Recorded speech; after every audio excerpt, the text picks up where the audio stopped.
We're taking justice to the people of Jamaica. On Wednesday, December 12, 2018, Jamaica advanced the new face of justice with the opening of Phase 1 of the expanded Court of Appeal in downtown Kingston.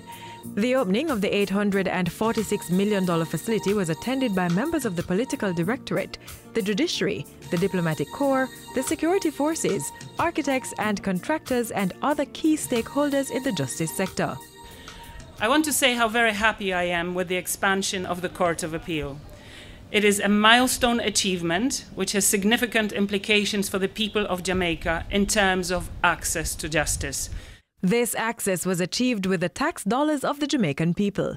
Here's Acting Permanent Secretary in the Ministry of Justice, Mrs. Anya Jones. The symbolic handing over of Phase 1 of the expanded Court of Appeal signals a giant leap in the overall objective of establishing a sound court infrastructure in Jamaica. I now need to take the opportunity to indicate that this investment for the expanded Court of Appeal of $846 million was provided by the Government of Jamaica under the Capital A program, which is to provide great returns for the citizens of Jamaica whose taxes are essential to the development of their homeland. The Chief Justice of Jamaica, the Honorable Mr. Justice Bryan Sykes, is promising first-class service. And the expansion of the Court of Appeal represents a new vision for the Jamaican legal system. It's first-class facilities, the beginning of the provision of first-class facilities to be matched by a first-class delivery of service. That's a commitment that Minister of Justice, Honorable Delroy Chuck, endorses. Today marks a significant chapter in the ongoing quest of the Ministry of Justice to upgrade and develop the country's court facilities.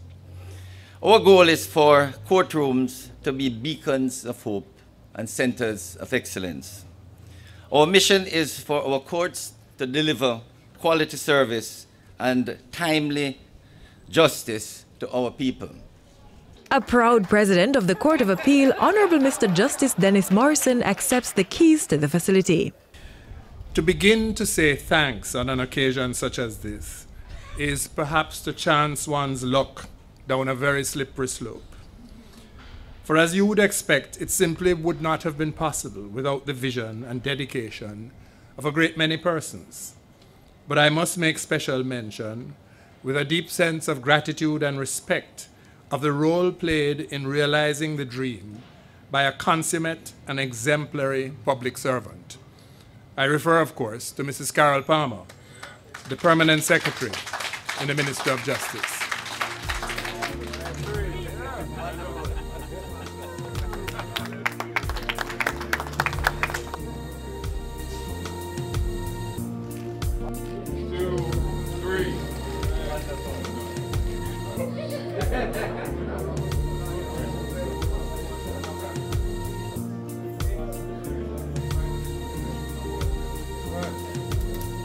Wonderful.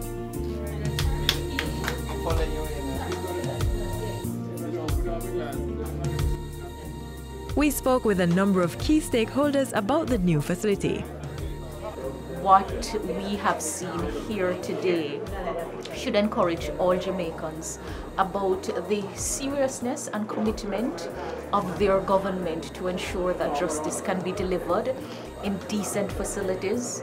I'm happy that I have lived to see it happen, because we wondered at some stage, whether this would really become a reality. I have no doubt now that there will be an improved performance of the court.